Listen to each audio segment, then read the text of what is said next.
السلام علیکم ورحمۃ اللہ وبرکاتہ۔ ناظرین کرام، آج کی اس ویڈیو میں ہم جانتے ہیں کہ زکوٰۃ کن لوگوں کو دینا چاہیے اور زکوٰۃ کن چیزوں پر فرض ہوا کرتی ہے، اور زکوٰۃ جو ہے انسان کس انداز میں نکالنا چاہے۔ زکوٰۃ کے بہت سارے مسائل آج کے اس ویڈیو میں آپ کو سننے کو ملیں گے، تو آپ لازمی اس ویڈیو کو غور سے توجہ و اطمینان کے ساتھ سنیں اور زکوٰۃ کے مسائل کو آپ جاننے کی کوشش کریں، اور ویڈیو کو شیئر کریں۔ چینل پہ نئے ہیں تو میرے چینل کو سبسکرائب کر لیں۔ آئیے ویڈیو دیکھتے ہیں۔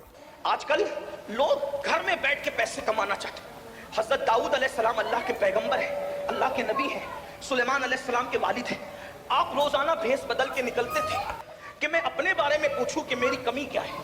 حالانکہ جو بھی نبی ہوتا ہے اس میں کبھی کوئی کمی نہیں ہوتی، کیونکہ نبی کو اللہ کامل و اکمل بنا کر بھیجتا ہے، چاہے اس کا نسب ہو، چاہے اس کا حسن ہو، چاہے اس کا علم ہو، چاہے اس کا تقویٰ ہو، اس کا بولنا ہو، چلنا ہو، پھرنا ہو، معصوم ہوتا ہے نبی۔ لیکن جن کے رتبے ہیں سوا، ان کو سوا مشکل ہے۔ اللہ کے پیغمبر داؤد علیہ السلام جو ہے وہ پوچھتے تھے بھیس بدل کر کہ میں اپنے بارے میں پوچھوں کیا کمی ہے۔ جس سے ملتے تھے سب کہتے تھے کیا پیغام، کیا انسان ہے، کیا ہستی، سب تعریف کرتے تھے، لیکن آپ مطمئن نہیں ہوتے تھے، کچھ تو ہے، کچھ تو ہے۔ ایک دن اللہ نے جبریل علیہ السلام کو بھیجا، کہا آپ جاؤ اور بتاؤ، آئینہ دکھاؤ کیا کرنا ہے۔ حضرت جبریل آئے انسانی شکل میں، ان سے ملاقات ہوگی تو کہا داؤد کیسے؟ کہا آدمی بہت اچھا ہے لیکن اپنے ہاتھ کی کمائی نہیں کھاتا۔ آدمی بہت اچھا ہے مگر اپنے ہاتھ کی کمائی نہیں کھاتا۔ اگر اپنے ہاتھ کی کمائی کھائے تو پھر اور بات ہے۔ پلٹے روتے ہوئے اور اللہ سے دعا کی، مولا مجھے کوئی ہنر سکھا دے۔ تو اللہ نے آپ کے ہاتھ میں لوہے کو ایسے نرم کر دیا جیسے عورتوں کے ہاتھ میں آٹا نرم ہوتا ہے، اور اللہ نے ان کو زرہ بنانے کا ہنر سکھایا۔ بادشاہ ہو کر بھی زرہ بناتے تھے اور بیچ کر کے اپنا جو ہے وہ رزق حاصل کرتے تھے۔ نبی زرہ بنا سکتا ہے، نبی زراعت کر سکتا ہے، نبی تجارت کر سکتے ہیں۔ ہمارے اندر کون سے سرخاب کے پر لگے ہیں کہ ہمیں شرم آتی ہے تجارت کے لیے، زراعت کے لیے؟ نہیں، آؤ غربت دور کریں، اور اس کے لیے کچھ اور طریقے۔ نمبر ایک کہ جو غریب لوگ ہیں ان کی غربت دور کرنے کے لیے اسلام نے زکوٰۃ کا نظام قائم کیا ہے۔ 2.5% زکوٰۃ اپنے مال سے ہر سال نکالی۔ آج مسلمان زکوٰۃ چور بھی ہوا ہے، نماز چور بھی ہے، زکوٰۃ چور بھی ہے۔ 1 پیسہ اگر زکوٰۃ کا بچا کے رکھو گے، 1 پیسہ اگر زکوٰۃ کا بچا کر رکھو گے تو وہ پیسہ آپ کے دوسرے اچھے پیسے کو بھی تباہ کرے گا۔ اور اگر زکوٰۃ دے دی، اللہ کے رسول علیہ السلام فرماتے ہیں جو اپنے مال کی پوری پوری زکوٰۃ ادا کرے، اللہ اس کے مال کو اپنے قلعے میں محفوظ کر لیتا ہے۔ مجھے بتاؤ، جس کا مال اللہ کے قلعے میں محفوظ ہو جائے پھر اس کے مال کو کون کیا کر سکتا ہے؟ لوگ کہتے ہیں میرا مال بیوپاری لے کر کے بھاگ گیا، ڈوب گیا، یہ ہوا وہ ہوا۔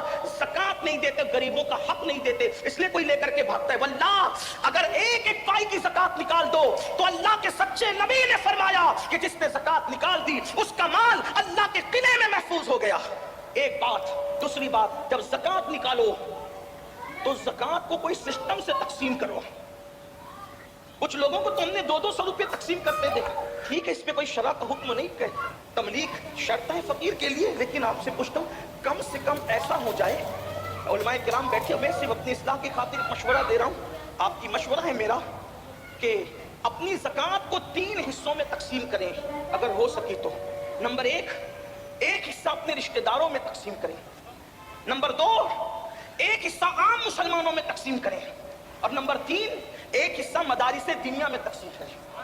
اس سے یہ ہوگا کہ آپ کے رشتہ داروں کی غربت بھی دور ہوگی، عام مومنوں کی غربت بھی دور ہوگی، اور جو مدارس اسلامیہ جو دراصل ہمارے مذہب کی جان ہے، اللہ کے رسول علیہ السلام نے فرمایا العلم حیات الاسلام و عماد الدین، کہ علم اسلام کی زندگی ہے اور دین کا ستون ہے۔ جب تک کہ یہ مذہبی ادارے قائم ہیں انشاءاللہ ہمارا دین زندہ رہے گا۔ اس لیے ان کو بھی مضبوط کرنا ضروری ہے، لیکن اس کے لیے تھوڑی گزارش اتنی ہے کہ جہاں دے رہے ہیں وہاں آنکھ کھول کر کے دیکھو کہ کام ہو رہا ہے کہ نہیں ہو رہا ہے۔ اگر واقعی صحیح کام ہو رہا ہے، زمین پر ہے ادارہ تو ٹھیک ہے، اگر آسمانوں پر یا تصورات یا تخیلات میں ہے تو پھر آپ اس کے ذمہ دار ہیں۔ کچھ لوگوں کا حال یہ ہوتا ہے کام نہیں دیکھتے بلکہ جہاں نام ہوتا ہے وہاں دیکھتے ہیں، پھر چاہے وہ صحیح جگہ ہو چاہے غلط جگہ۔ اس میں ہی مجھے ایک بات یاد آتی ہے، دراصل پھر آپ کا